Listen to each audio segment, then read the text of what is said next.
श्री रामकृष्ण लीला प्रसंग स्वामी शारदानंद जी द्वारा लिखित पाठ संख्या 264।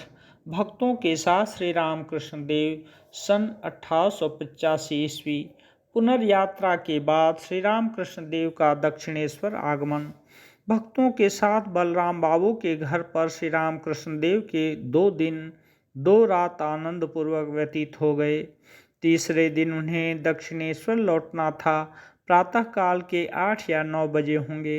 घाट पर नाव तैयार थी। गोपाल की माँ तथा एक और भक्त महिला गोलाप माँ का भी इस नाव से श्री रामकृष्ण देव के साथ दक्षिणेश्वर जाने का निश्चय हुआ।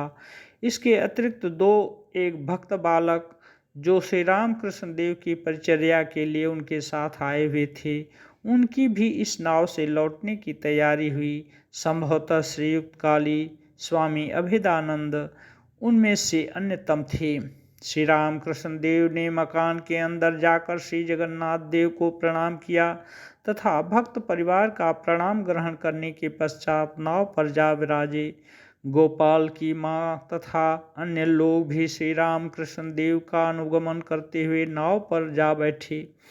बलराम बाबू के परिवार के कुछ लोगों ने गोपाल की माँ को भक्तिपूर्वक वस्त्र आदि तथा उनकी आवश्यकता समझकर रसोई बनाने के लिए करछी, सणसी आदि वस्तुएं प्रदान की। उस पोटली या गठरी को भी नाव पर रखा गया। नाव चलने लगी। नाव चलते चलते गोपाल की माँ की पोटली को देखकर श्री रामकृष्ण देव का संतुष्ट होना, भक्तों के प्रति श्री रामकृष्ण देव की जैसी प्रीति थी उसी प्रकार कठोर शासन भी था। नाव चलते चलते श्री रामकृष्ण देव ने उस पोटली को देखा तथा पूछने पर उन्हें विदित हुआ कि वह पोटली गोपाल की माँ की है। भक्त परिवार ने उनको जो वस्तुएं दी हैं उन्हीं वस्तुओं की पोटली है। यह सुनते ही श्री रामकृष्ण देव का चेहरा गंभीर हो उठा।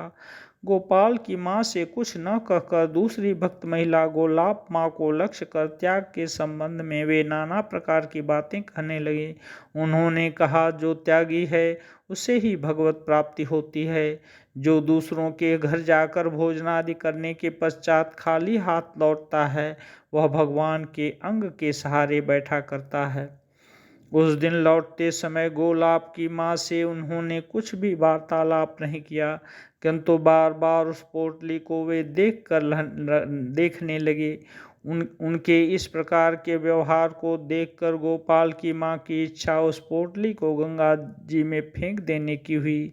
एक और भक्तों के साथ 5 वर्ष के बालक की तरह जैसे वे हास्य विनोद, खेल कूद, परिहास आदि किया करते थे, उसी प्रकार दूसरी ओर उनका शासन भी कठोर था।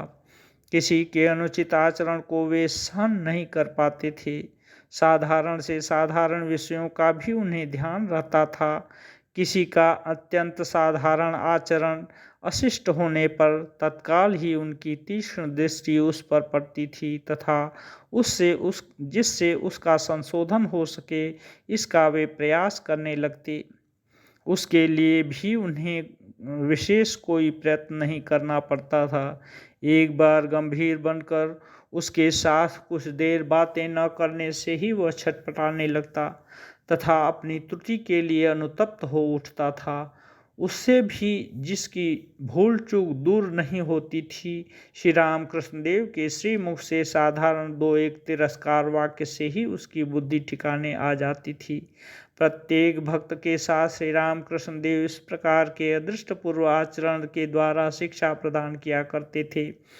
अलौकिक प्रेम द्वारा उसके हृदय पर पहले अपना पूरा अधिकार जमाने के पश्चात जो कुछ कहना सुनना है 2-4 बातों में ही उसे कह देना तथा समझा देना उनका स्वभाव था। दक्षिणेश्वर पहुँचते ही गोपाल की माँ व्याकुल होकर नौबत खाने में श्री माता जी के समीप उपस्थित हुई तथा उनसे बोली। श्री रामकृष्ण देव के असंतोष से गोपाल की माँ का कष्टानुभव तथा श्री माता जी का उन्हें सांत्वना प्रदान करना। सुनती हो बहू, इस पोटली को देखकर गोपाल असंतुष्ट हुआ है। बताओ अब क्या किया जाए। मैं इन वस्तुओं को अब ले जाना नहीं चाहती, यहीं इनको वितरण कर देने की मेरी इच्छा है। श्री माता जी की करुणा असीम थी। बुढ़िया को व्याकुल देखकर सांत्वना प्रदान करती हुई वे बोली, उन्हें कहने दो, तुम्हें देने वाला ही कौन है, इसमें तुम्हारा क्या दोष है? आवश्यक जानकर ही तो तुम लाई हो। फिर गोपाल की माँ ने उसमें से एक वस्त्र तथा और भी 2-4 वस्तुओं को वितरण कर दिया एवं डरती हुई स्वयं अपने हाथ से 2 एक साग बनाकर वे श्री रामकृष्ण देव को भोजन कराने आई। अंतर्यामी श्री रामकृष्ण देव ने उनको अनुतप्त देखकर और कुछ नहीं कहा। उनके साथ हंसकर बातें करते हुए वे पूर्ववत आचरण करने लगे। गोपाल की माँ भी आश्वस्त हो श्री रामकृष्ण देव को भोजनादि कराने के पश्चात सायंकाल से पूर्व का महाराटी लौटी। यह पहले ही कहा जा चुका है कि गोपाल की माँ को घनीभूत भावमय गोपाल मूर्ति का प्रथम दर्शन प्राप्त होने के 2 महीने बाद उन्हें सर्वदा वह दर्शन नहीं मिला करता था। इससे कोई यह न समझे कि इसके बाद उन्हें शायद कभी कदाचित ही उनके दर्शन होते थे, क्योंकि नित्य प्रति ही उन्हें 2-4 बार गोपाल का दर्शन प्राप्त होता था। दर्शन के निमित्त जब उनका चित्त व्याकुल हो उठता तभी उनको दर्शन मिलता था।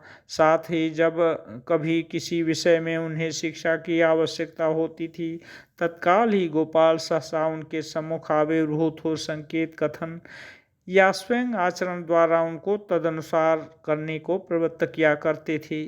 श्री राम कृष्णदेव के श्रीअंग में बारंबार समाकर गोपाल ने उन्हें यह शिक्षा दी थी कि उनमें तथा श्री राम कृष्णदेव में कोई भेद नहीं है। खाने पीने तथा शयन करने के द्रव्यादि स्वयं मांगते हुए किस तरह उनकी सेवा करनी चाहिए, इस बात को भी गोपाल ने उन्हें सिखाया था। इसके अतिरिक्त श्री राम कृष्णदेव के किसी किसी विशेष भक्त के साथ एकत्र सानंद विचरण या अन्य किसी प्रकार का आचरण कर गोपाल ने अपनी माँ को यह समझाया था कि वे दोनों अभिन्न हैं, भक्त और भगवान एक हैं, अतः उनके द्वारा स्पर्श की हुई वस्तुओं का भोजन करने में भी उनकी दुविधा क्रमशः दूर हो गई।